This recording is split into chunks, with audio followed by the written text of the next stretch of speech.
नहीं बुझे तो देह के दर्द नहीं तोरा सते तो सुइया पहाड़ के चढ़ाई नहीं बुझे तो देह के दर्द नहीं तोरा सते तो फायदा क देतो नहीं करतो गरबरी पीले भोला जी के जरी आ गोरबा में तोरा ने गरतो गे करी पीले भोला जी के जरी आ फायदा क देतो नहीं करतो गरबरी पीले भोला जी के जरी।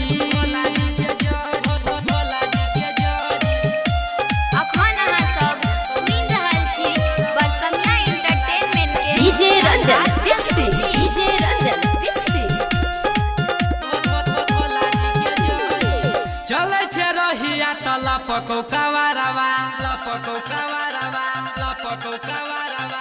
मारे ले दम दूर छै गे देव घरवा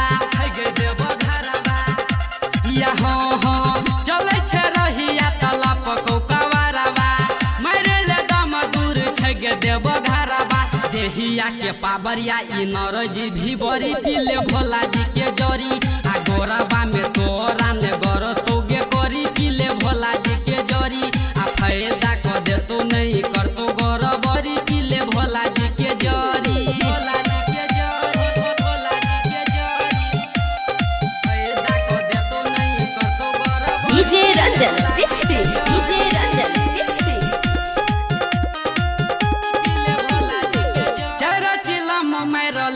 नरेंद्र गे तोरा गे छौरी किया लागे छौ डर गे या हो चरचिला मार लेलक नरेंद्र गे तोरा गे छौरी किया लागे छौ डर गे सुरेश बर समिया करे छे हर बरी पीले भोला जी के जरी आ गोरा